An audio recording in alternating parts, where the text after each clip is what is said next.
Buenas tardes. Muchas gracias por acompañarnos en la presentación de Horridum, el primer libro de Sara Pizarro, que ha tenido a bien publicar con Pandemonium. Creo que también a sabiendas de a lo que nos dedicamos, ¿no? A todo lo que es la narrativa fantástica, el terror, la ciencia ficción, la fantasía y el horror en este caso. Para nosotros nos complace mucho presentarlo porque, aparte de ser una autora que se atreve en todos los temas que está tocando a muchas cosas que otros autores no. También es algo que llama mucho la atención y que nos ha llamado mucho la atención a varias personas que hemos empezado a leer el libro, ¿no? Y creo que a Sara ya se lo han comentado varias veces, es que es profesora de primaria, ¿no? Y creo que eso causa mucha impresión, o ha estado causando mucha impresión en mucha gente por los temas que pueden ustedes, espero que lleguen a leer todos el libro, ¿no? Y a pesar de que es un libro que es muy explícito, muy visceral, ¿no? Los temas son, muchos de ellos, muy tabús. Tiene también siempre un buen argumento, ¿no? No es un horror o sangre por sangre, como dicen, sino que siempre tiene un porqué, tiene una razón, ¿no? Los temas son muy variados, ¿no? Tiene hasta humor negro en algunos de los cuentos.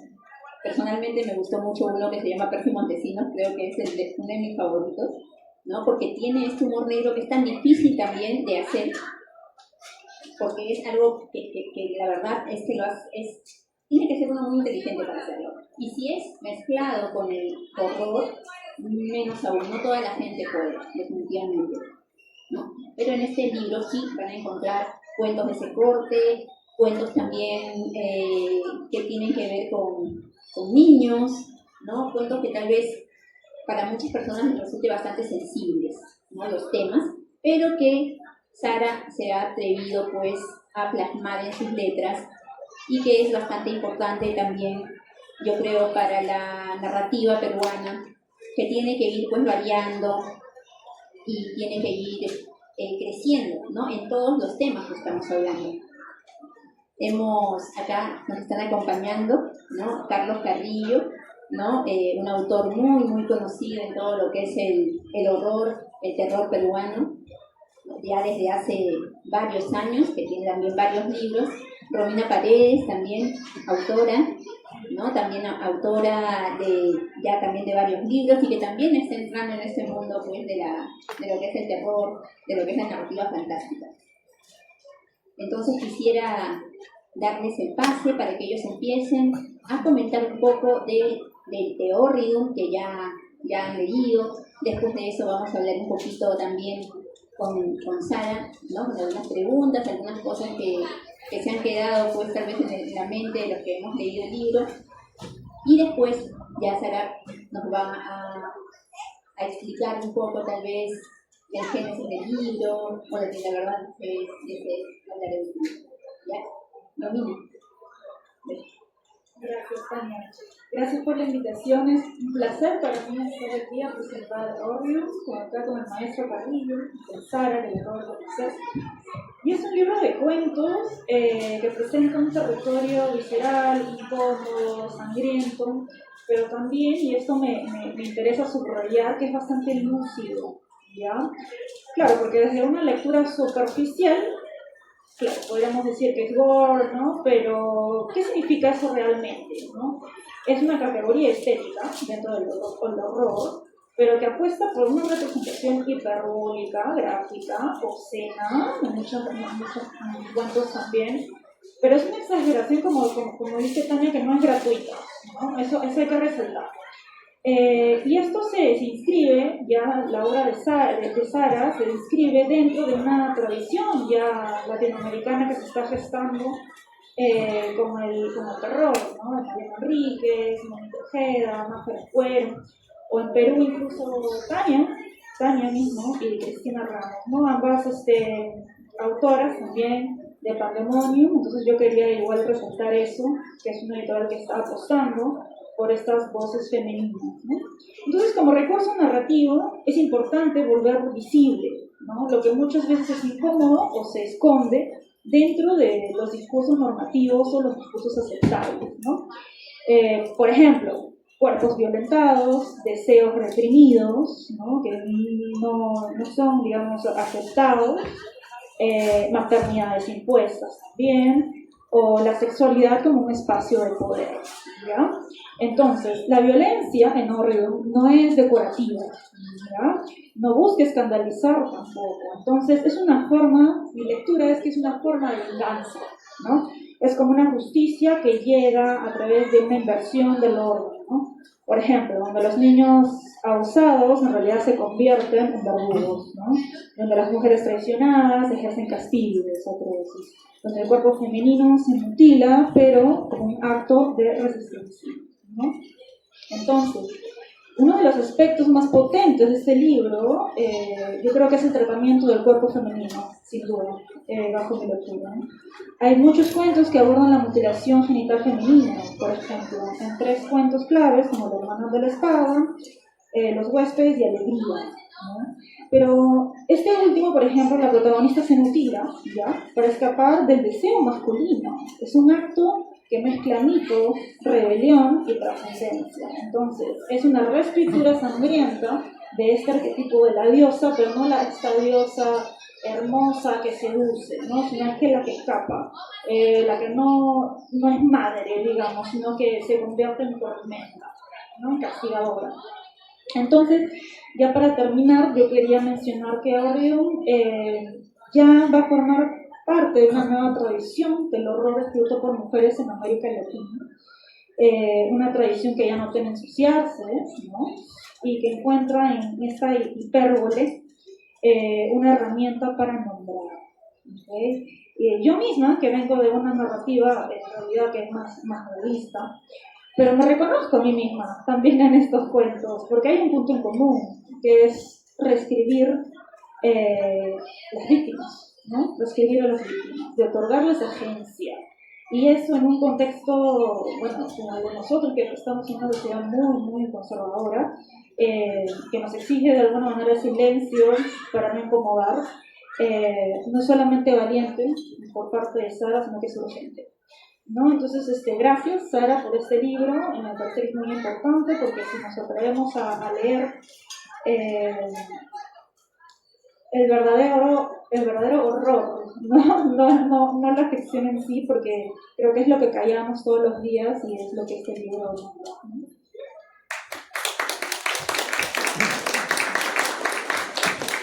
Gracias, Romina, por tus palabras. Creo que también has resumido muy bien todo lo que hemos sentido muchos al leer el libro. Ahora, Carlos Carrillo, por favor. ¿Qué tal? Buenas tardes con todos. Muchas gracias a Pandemonio. Gracias a Romina que me acompaña y es un placer presentar la ópera prima de Sara, que como bien dijeron al comienzo, ella es no solo escritora, sino también docente, ¿no? Y es una nueva voz de la literatura peruana de terror que se está dando clara y fuerte desde el abismo de lo impío y horroroso que nos trae su obra, ¿no? Y como mencionaba, esa aparente crueldad no es innecesaria, ¿no? Más bien nos devuelve a la madre naturaleza indómita que se encarga de mostrarnos una y otra vez que no existe espacio para la piedad. Y de hecho, podemos ser cada un tsunami, ¿no? Que se nos viene de volada, ¿no? Pero ahí estamos. Y no hay nada para el amor al prójimo y menos aún para ofrecer la otra mejilla, ¿no? Acá recuerdo a Cliff Barker que nos mencionó, no hay placer igual al terror siempre que sea el de otro, de lo que pasa con los cuentos de Sara. De esa manera, yo considero que Sara se está grabando con honores, con una moderna heroína de Sodoma y Gomorra, con este desfile de personajes con almas que funcionan como el espectáculo de todos los vicios y de todos los crímenes en su versión más extrema, ¿no? Como bien encarna el personaje Mauro Zavala, el protagonista de Mil Pares, que es uno de mis cuentos favoritos, el que abre esta Biblia. Es un moral y no un cultor de todas las perversiones habidas y por haber. De hecho, hay una frase que me llamó ahí que era como un aliexpress para los pedófilos, ¿no? Bueno, son 22 los evangelios que componen esta Biblia de los horrores de la profetisa Sara, en chillos de perversidad y goteando sangre en cantidad justa y precisa. Tan precisa como los acordes del buen metal extremo, ¿no? No es tan fácil, ¿no? Y como ya mencionó Tania, hay una dosis sulfurosa de humor negro que le da un giro de tuerca que lo pone a retorcer con una sonrisa cómplice de la broma que están haciendo, como en Percy y Montesinos, que es uno de los tantos cuentos que da esta vuelta de tuercas del humor negro, ¿no? Y un tema que me gustó bastante también es la relación de las parejas que están unidas en sus desenfrenos criminales, ¿no? Por ejemplo, tenemos a Amanda y Baldomero en el cuento del Muñón, y a Mauro y Romina, ¿no? Tocaya en todos los muertos. Y acá esto me recuerda, por ejemplo, personajes y interrelaciones en otra, por ejemplo, en las 11.000 vergas de Moni Villescu y King de Alcón, que son los protagonistas. En películas también a Robert y Becky de esta película de culto Necromantic, ¿no? Que trata justamente de un par de necrófilos. Y si alguien por ahí podría pensar tal vez, se parecen a los de Asesinos por Naturaleza, les diría que son unos bebés de pecho con respecto a las parejas protagonistas de los cuentos de Sara, ¿no? Hay mucho espíritu voyerista también, ¿no? Hay muchos cuentos con cámaras o realidad virtual, como que ya mencioné, Neon Parents, Acción también, y Todos los Muertos, que son clásicos inmediatos. Referencias a asesinos en serie son a Javier Lojo, Stan Gacy, Albert Fish, Berkowitz, Jack el Estudiador. Solo que extrañé a Jeffrey Dahmer, no sé por qué te olvidaste de buen Jeffrey, ¿no? Y bueno, Sara, para terminar con este códice Ovidum Blasphemis et Infamis, que hace asegurar un lugar en la primera línea de la narrativa de horror, como también mencionó Romina, y quedamos ansiosos de los siguientes capítulos para saciar esas ansias de una comunión escatológica de Gótica. Nema, Sara.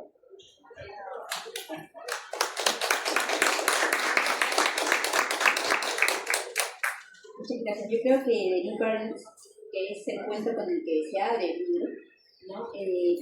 Para mí al menos es el que muestra a Sara, o sea, el que muestra en resumen todo su tipo de narrativa, ¿no? Claro que después se va desmenuzando en los otros cuentos, pero The New Parents es un comienzo totalmente impactante, fuertísimo, es un puñetazo, ¿no? Cuando empiecen a leerlo, y se van a dar cuenta poco a poco de que, como les digo, es un resumen de todo el estilo que ella tiene, ¿no? Ahora,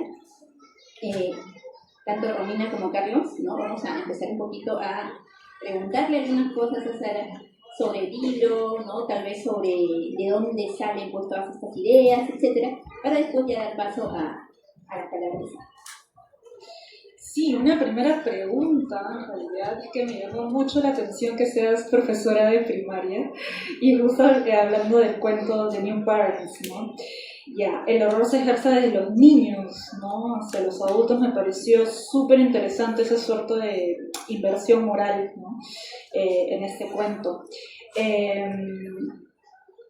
Claro, porque la justicia viene desde abajo, es decir, desde lo que la sociedad considera menor o infantil.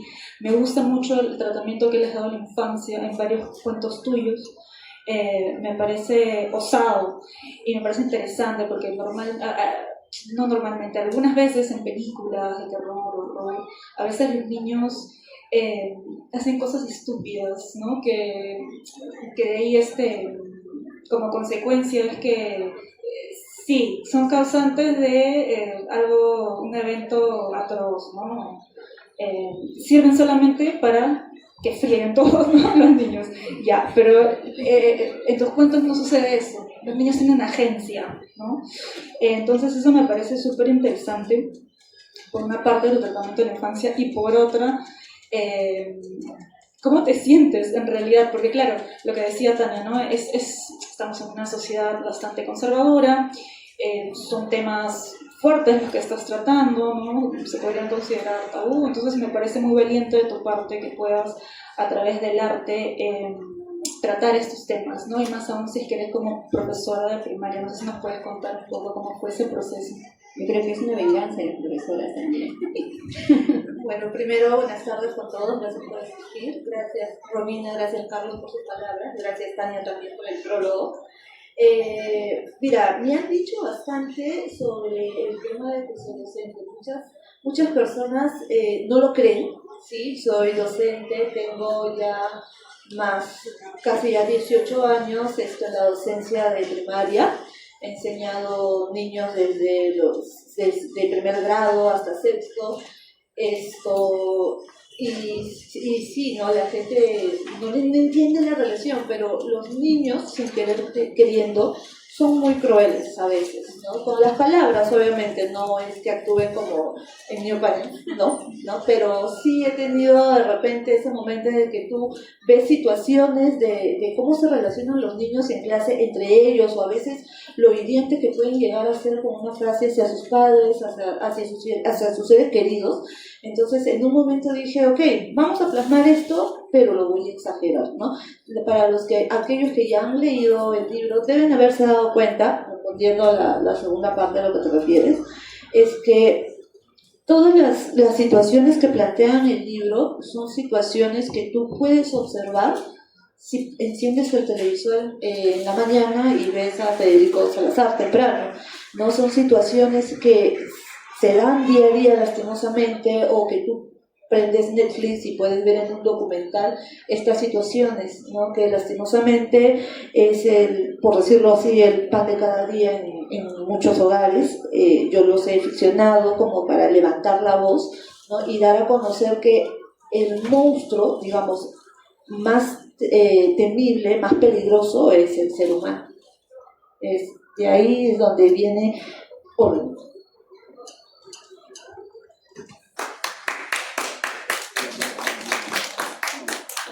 A ver, Sara, ¿cómo estás? Estábamos conversando la otra vez, estaba interesado porque encuentro algunas referencias literarias en los cuentos, y creo que lo más marcado es la materia de Sara y Stephen King, pero tú me comentaste que empezaste leyendo El amor en los tiempos de cólera y Orgullo y Prejuicio. Entonces mi pregunta es, ¿cómo pasas de esos dos a escribir Orgullo?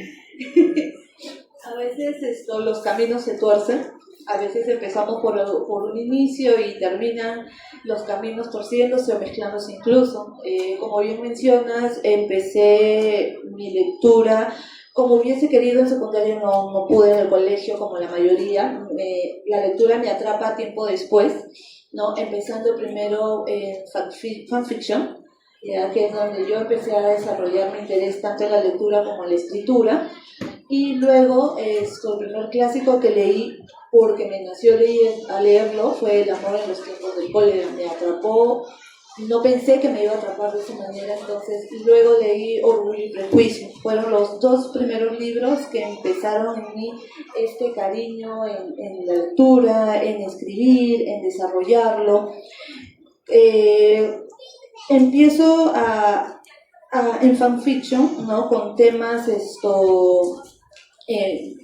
por ejemplo, ¿no? Las mayores historias que he escrito, la mayoría de historias han sido, por ejemplo, con Iron Man, ¿no? Los que conocen de fanfiction saben que son historias que donde toman personajes de alguna película, de alguna serie, de alguna novela, de algún libro, y tomas estos personajes y construyes con ellos otra historia, otro universo. Entonces ahí es donde yo pude explorar entre estos algunas pistas con lo que respecta al terror.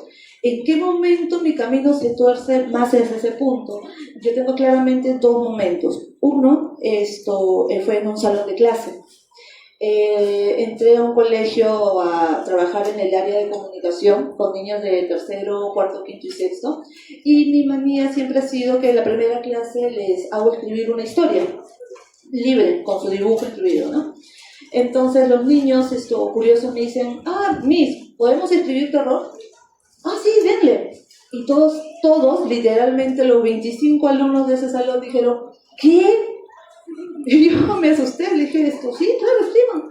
Y se me acercaron y me dijeron, Miss, lo que pasa es que en el colegio nos han prohibido escribir sobre terror, sobre horror. Entonces, ahí con ellos hicimos un clic sobre este tema, ¿no? Porque se sintió la opresión, el truncarles el camino, porque sí, había niños que se les iba la imaginación, ¿no? Y que solamente es cuestión de saber guiarlos, ¿no? Pero ahí fue el primer momento en el que dije, sí se puede, ¿no? El segundo momento, fue cuando empecé a leer. Cuando vi una película, estoy confundiendo ahorita. Cuando vi una película que fue de Stephen King, que fue La Niebla, me atrapó de principio a fin. la primera vez que la vi, no pensé que el final iba a acabar así, no pensé que una película me pudiera atraer tanto a este género, que empecé a ficcionar, hasta que empecé a pulir más, ¿no? En este camino del terror y del horror. Estamos hablando de la mesa, ¿no?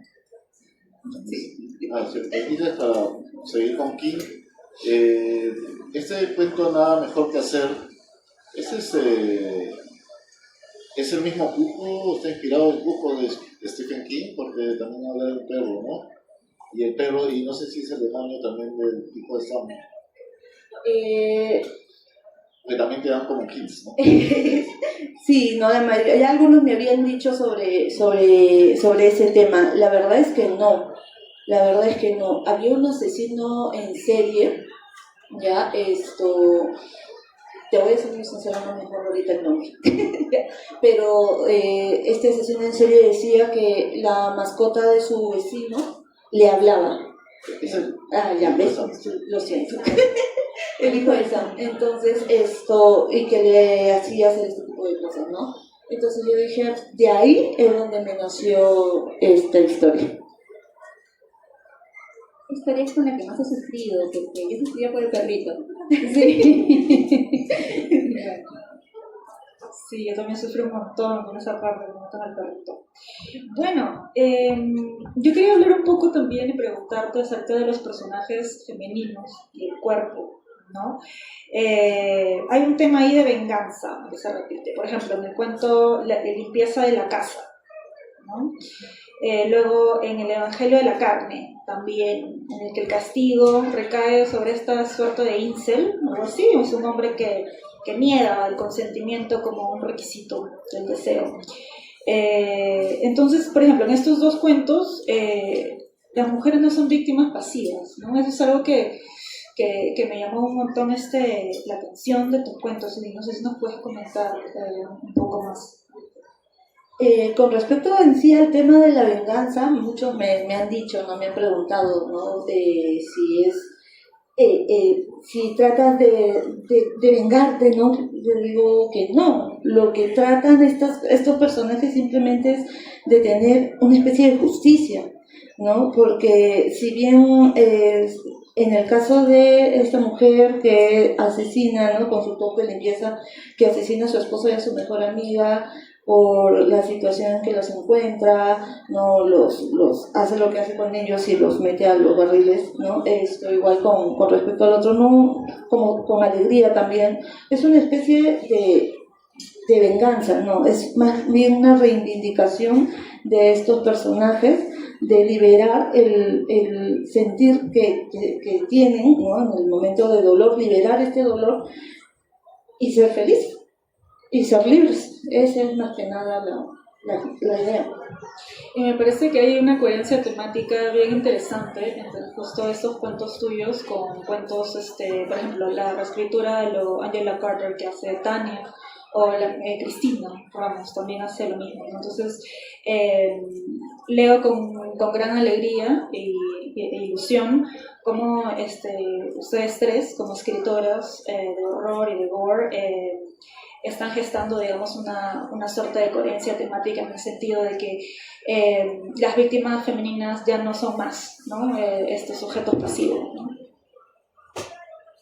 Ok, gracias por eso, gracias por tu comentario. Claro, no se puede ver de esa manera, de que las mujeres ya no vienen a ser las víctimas pasivas, qué sé yo, pero también tengo historias donde el principal es un hombre, ¿no? O sea, mi idea es presentar la historia, reivindicar con eso, levantar la voz. También si conlleva eso y algún lector lo siente así, está bien, también es lo que se quiere transmitir a cada uno. A ver, yo voy a ir también por El Niñón, que también era uno de mis favoritos. Ahí hay un tema de esta pareja intercambia y ve cada vez películas más extremas y todo esto, ¿no? Y mencionas varias, ¿no? El antropófago, el cuarto caníbal, La última casa de la izquierda, y hay una serie que creo que está basada en un anime, Angel Box, ¿no? Pero Supuestamente Baldomero guarda en una caja fuerte así su película más intensa que se llama Bloody Movie. He estado tratando de buscar qué referencia es esta, pero encontré solamente algo ochentero, slasher, que no tiene nada que ver con el tema. ¿Tú habías pensado en esa coincidencia? ¿Cómo fuiste que diste a este tema? Y lo otro que te iba a preguntar es si en USP me recordó mucho el cine de Cronenberg. No sé si por ahí va. Hay una película especial que se llama Shivers o Los Parásitos Asesinos. Con respecto a la historia del Muñón, que habla de Baldomero y de Amanda. de Baldomero y Amanda, es una historia, es una ficción, obviamente, ya, pero Baldomero existe, por decirlo así.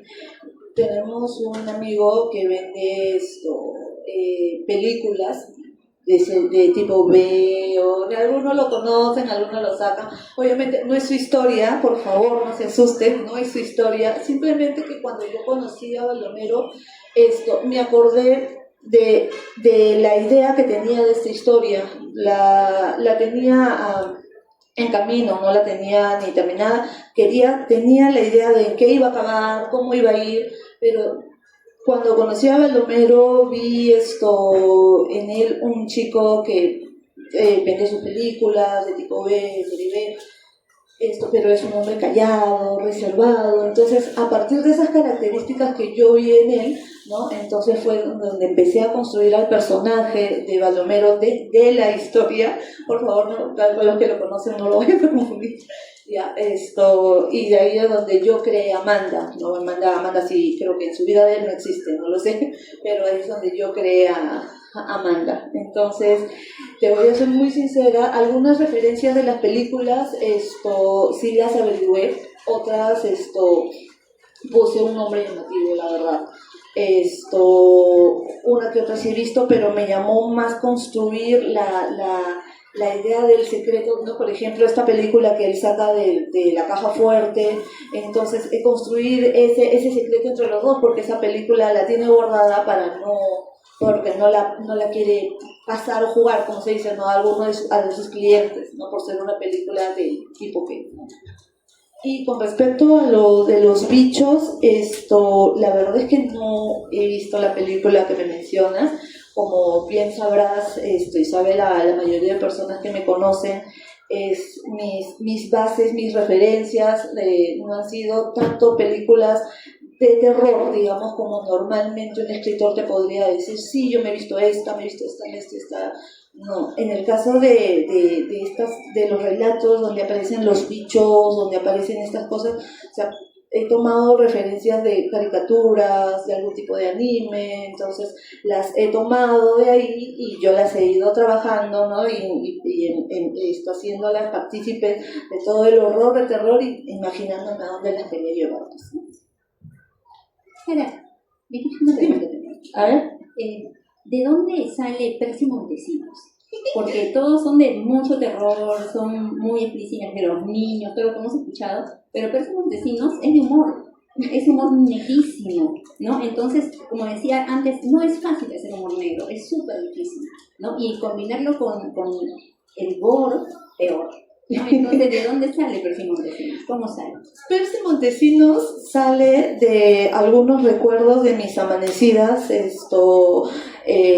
no toneando, no por ahí he visto risas, no, de mis amanecidas haciendo trabajos para el instituto, para los colegios donde he trabajado. Sabrán algunos o la mayoría de los presentes que hay personajes de ventas de teleferias, ¿no? Marco Antonio, hay otro personaje más que ahorita no tengo el nombre, pero ha salido en los últimos videos, por ejemplo, de Jorge Luna, ¿no? Entonces va de ahí, ¿no? Cómo ellos venden sus productos a pesar de la situación, a pesar de que el cliente te ponga la mala cara y te diga, no voy a comprar, ¿no? Pero él insiste y te lo muestra y te enseña el funcionamiento de cómo funciona, ¿no? Hasta que te lo vende, ¿no? Ahora, para ser un poco más específica en algunas cosas también, por ejemplo, los que han leído la historia saben que los productos que oferta Percy también tienen nombres muy, muy raros, ¿no? ¿De dónde sale eso? Aunque no me lo crean, sale de Carlos Alcántara. Sí, me había escuchado que lo que han visto, ya, clips, ¿no? Porque yo lo vi primero en un clip y luego ya vi la película para ver de qué, ¿no? de qué iba. En el clip sale Carlos Alcántara vendiendo de puerta en puerta la Master, Duster, Tube, no sé cómo más, ¿no? Su aspiradora. Entonces de ahí crearía el nombre tanto para los dos productos que Percy menciona o vende en estos relatos. De ahí sale. Me parece súper interesante tus referencias y me encanta claro, que has dicho que has visto muchas películas de dibujos animados, de anime, ¿no? Y claro, ahora que me pongo a pensar, claro, sí tiene bastante sentido, ¿no? Y justo hablando del cuento El Muñón, ¿no? A mí me gustó también ese cuento, pero en realidad yo te iba a referenciar un cuento de Tanya Tuñala, de Nastia Ten, bueno, su seudónimo, ¿no? En el Humedad de las Orillas, que también lo sacó ese patrimonio. También tiene un cuento así de una pareja que placer les lleva a ser devorados, literalmente, ¿no? A la autodestrucción. Me gustó mucho, me recordó también tu ¿no? Bueno, y la maternidad también es un tema que me parece interesante, por ejemplo, en el cuento El Sacramento, ¿no?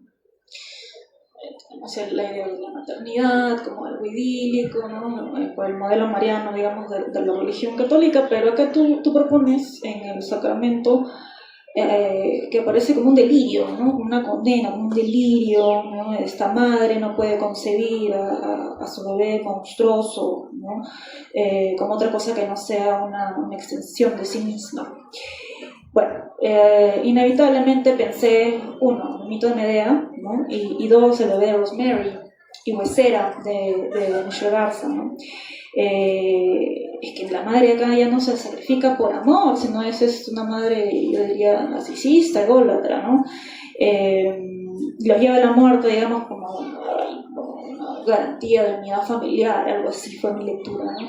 No sé qué nos podrías comentar de este cuento, me pareció osado también el Sacramento.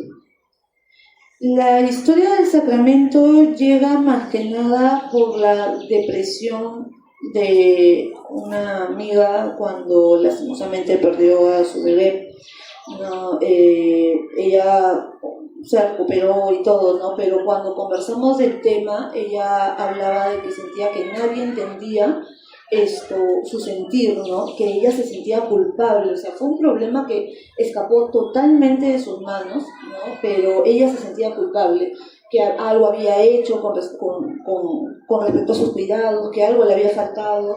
Entonces me puse a pensar de que hay muchas mamás, muchas personas que pasan por este tipo de temas, ¿no? Y que lastimosamente no tuvo la ayuda que mi amiga sí tuvo por parte de su familia, además que se dejó ayudar, obviamente, pero hay personas que no, que pasan por una depresión, por la muerte de su bebé estando en la barriga, o la muerte después, incluso la depresión postparto que sufren muchas mamás, ¿no?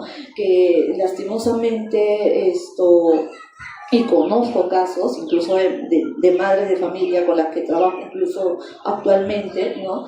Que tienen este tema de que están en su posparto, que están con su bebé, pero la sociedad, incluso su misma casa, las obliga a tomar decisiones, a seguir adelante, ¿no? Pero no se ponen en su lugar, ¿no?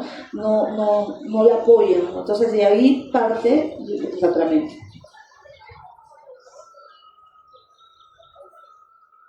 Bueno, ahora sí quisiéramos pasar ya a las palabras de la autora, ¿no? Con respecto al libro, a la presentación, ¿no? Entonces, le cedemos la palabra a Sara Pizarro.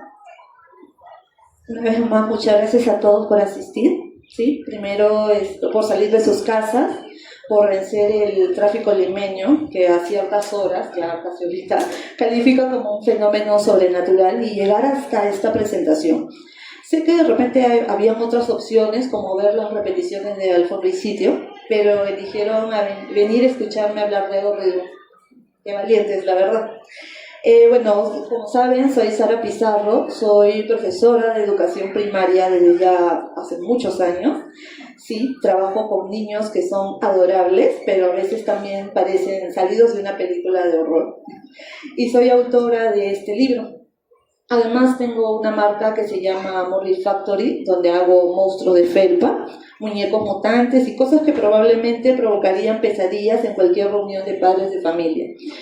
Pero hoy no he venido a hablar de peluches asesinos, he venido a hablar de algo peor, de literatura. Horridum es un libro que no busca agradar, no es simpático, no es para toda la familia, ¿no? No se puede leer en el micro sin que alguien te mire raro por las frases que sobresalen del texto. No está diseñado para reconfortar a nadie, ni siquiera a mí, la verdad. De hecho, escribirlo fue como abrir un refrigerador abandonado durante una ola de calor. Uno sabe que va a apestar, pero lo hace igual, por curiosidad, por morbo, por necesidad. Las ideas llegan a mí como pesadillas vívidas, pero me cuesta mucho escribir, darles forma, convertirlas en algo legible. Sufro y lloro con cada proceso de escritura. Busco siempre identidad en lo que escribo, sin clichés de ninguna clase. No trato de reivindicar a nadie, odio las etiquetas, me gusta baby metal, lo siento Carlos, amo el rosa, amo el morado, prefiero a García Márquez o a Jane Austen antes que a Lovecraft o Poe. Me gusta salir a la calle vestida con poleras K-pop o animes con orejitas, pero también amo la sangre, la crudeza y ser yo mismo. Este libro no es una colección de cuentos, es un catálogo de cicatrices. Algunas son visibles, otras no. Algunas huelen a sangre, a tierra, a piel quemada. Otras huelen a culpa, a deseo, a eso que nunca decimos en voz alta, pero que igual nos sale de los poros. En cada relato he querido empujar al lector hacia un lugar incómodo, hacerlo mirar debajo de la cama, dentro del espejo, en el fondo del cuerpo, y sobre todo, hacerlo mirar dentro de sí. Porque seamos honestos, no hay monstruo más eficiente que el ser humano cuando se deja llevar. No escribí estos cuentos para escandalizar, los escribí porque no podía no hacerlo, porque había cosas que me incomodaban, cosas que me obsesionaban, y ya sabemos lo que pasa con las obsesiones. Si no las escribes, te escriben ellas a ti, te gritan desde adentro, te abren el estómago para salir. Así que decidí darles forma, palabra, carne. Y eso es Horridum, una colección de horrores íntimos, viscerales, a veces fantásticos, pero siempre muy, muy reales. Van a encontrar cuerpos, van a encontrar placer y dolor mezclados como cóctel molotov. Van a encontrar cosas que si las entienden demasiado bien, quizás deberían hablar con alguien. Pero sobre todo, van a encontrar una voz, la mía, que no pretende dar lecciones ni moralejas, solo mostrar, cortar, abrir. No vengo a ofrecer consuelo, vengo a dejar una cicatriz. Y antes de que entren del todo a este espacio maldito que es el libro, quiero agradecer a quienes me han acompañado mientras lo construía. A mi familia, que ha sido mi raíz y mi refugio, a mi mamá, a mi papá, a mi hermano, a mi cuñada y sobre todo a mi sobrinito de 1 año, que debe estar por ahí, que probablemente aún no sabe lo que su tía escribe, pero que espero algún día no se asuste demasiado, solo un poquito, ¿no? A Tania Huerta, editora de Pandemonium Editorial, que creyó en este libro y lo acompañó con generosidad, rigor y valentía, porque publicar un libro así también es un acto de coraje. Gracias por hacerlo posible y por el prólogo también hermoso. Y a Hugo Luque, que es mi primer lector, mi primer editor, la primera persona que ve mis textos cuando aún están llenos de pus y escombro. Él también es responsable de la portada, un hermoso homenaje a los mangas de Junji Ito y de la maquetación completa del libro. Sin él, Horridum no tendría cuerpo, o tendría uno mal cosido o sin piel. Gracias de verdad por estar aquí, por atreverse a entrar, por asomarse al abismo conmigo. Yo ya estoy adentro, y créanme, la vista es horrible, pero es honesta. Bienvenidos a Horridum. No digan que no les avisé. Gracias.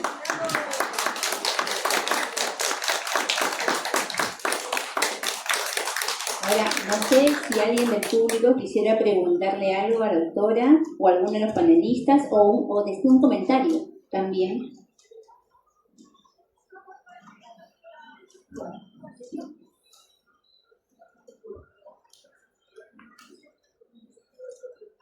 Buenas, quería saludarlos a todos, a Carlos, a Sara y a Romina, grandes escritores. Sara, te felicito por esta nueva entrega, por esta primera entrega creo que es. las palabras de Carlos y de Romina y las tuyas han descrito de una manera muy hermosa algo muy horroroso. Entonces te felicito y te digo, sigue para adelante y esperamos tus siguientes entregas también, así como disfrutar de esto. Muchas gracias por las palabras.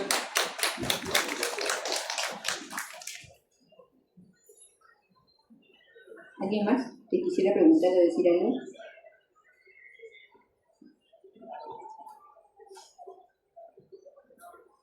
Bueno, buenas tardes con todos. Aquí yo ya veo caras conocidas, así de que un saludo a todos. Aquí estoy presente por la amable invitación de la misma Sara, que me dijo, oye, ven a mi presentación del libro. Así que aquí estoy y quiero felicitarla porque, somos pocas las autoras que escribimos horror, no terror y ciencia ficción, fantasía oscura acá en Perú. Yo sé que en España, en otros países sí hay mucho más escritoras, ¿no? Pero acá en Perú es un poco difícil porque un poco como que esperan que uno por ser mujer escribas romances, escribas cositas bonitas, escribas poesía, ¿no? Entonces a veces un poco, digamos que es un poco difícil el escribir horror y a veces uno está con la cosa, ay, ahora, ¿qué va a pensar la gente de mí?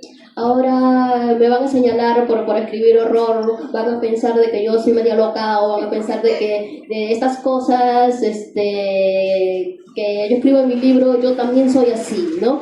Porque a veces yo cuando escribo algún relato que incluye BDSM, ya tengo gente que me está preguntando, ¿y tú también lo practicas? ¿Y tú también haces eso? ¿Y tú también esto? Entonces, eso es lo que yo quería preguntarte. ¿Cómo has enfrentado tú el hecho de que escribes terror, horror, gore, porque tú sí llegas a gore, ¿no? Y cómo es que te sientes tú respecto a las personas que a veces te puedan estar preguntando o cuestionando, no solamente lo que escribes, sino hasta a veces te cuestionan un poquito tu salud mental, ¿no? Porque te dicen, oye mujer, pero ¿de dónde sacas esas ideas? ¿De dónde sacas esas cosas? ¿Qué tienes en tu cabecita? A mí a veces me ha pasado, que me hacen unos comentarios como, oye, hazte ver, ve a un terapeuta, algo tienes tú mal. Entonces quisiera que nos dijeras cuál es tu experiencia respecto a eso, cómo enfrentas o si lo respondes o si lo comentas y personalmente cómo te hace sentir a ti que tal vez escribes algo sí fuerte comparado pues a lo que pueden escribir otras personas, cómo lo toma el público, cómo lo asimilas y qué opiniones tienes al respecto a eso. Muchas gracias, Liliana, por estar aquí, por haberte dado un tiempo. Yo tengo una situación muy curiosa con respecto al tema del que dirán, y no va incluso desde lo que es la escritura del horror y del terror, va desde antes. Y algunas de las presentes que son profesoras no me van a dejar mentir, que los colegios siempre ponen de ejemplo, ¿no?, la conducta de la profesora incluso fuera del colegio, ¿no? Yo he tenido que trabajar en un colegio donde yo uso audífonos pero de los grandes, ya que a media cuadra del colegio tenía que sacármelos porque ya me miraban de la puerta y me decían, no puedes usar esos audífonos en la calle, una profesora no usa esos audífonos. O sea, a partir de los audífonos empieza esa serie de cosas, ¿no? Una profesora no puede pintarse el pelo de tan escandaloso, ¿no? Una profesora no se puede mostrar de tal manera, no puede subir tal historia, no puede hacer esto, no puede hacer otro. Entonces, yo he sufrido lo que tú me dices desde mi trabajo, que no tiene nada que ver con respecto a esto. Siempre he sido una persona muy frontal, ya te voy a ser muy sincera, y es una de las razones por las que, si bien todavía sigo trabajando, enseñando a niños, los hago de manera particular. Porque yo cuando empecé con Horror, empecé a escribir ya de manera más profesional, por decirlo así. Tomé esa decisión de ya no trabajar para una institución que me iba a oprimir, ¿no?, que me iba a bloquear el ser yo, el bloquear tener la libertad de poder crear. O sea, de repente, yo creo que ninguna de mis compañeras, que tenía compañeras hasta por acá, tanto del instituto como de trabajo, no se deben haber dado cuenta que en momentos de clase o de momentos de alguna actividad yo tenía un blog y en el blog estaba así, escribe cosas, ¿no? Entonces, de lo que tú me hablas, sí, lo he sufrido en el trabajo, pero por ejemplo con el caso de ahora con lo que es la literatura, no. No. Y como lo comenté hace un momento, o sea, todo lo que tú vas a ver, tanto en mi libro, en los libros de repente de Tania, de Cristina, de Romina, de todas las escritoras de terror de aquí y de afuera, son situaciones que los seres humanos hacen. O sea, tú prendes, como te digo, el noticiero y puedes verlo, puedes prender ver en alguna película o en Netflix, donde yo más he visto, son documentales de asesinos seriales, son casos reales que tú puedes ver ahí. Entonces, ya que la gente se escandalice por cosas como las que están acá, entonces tendrían que ver también la realidad, porque son cosas que pasan lamentablemente.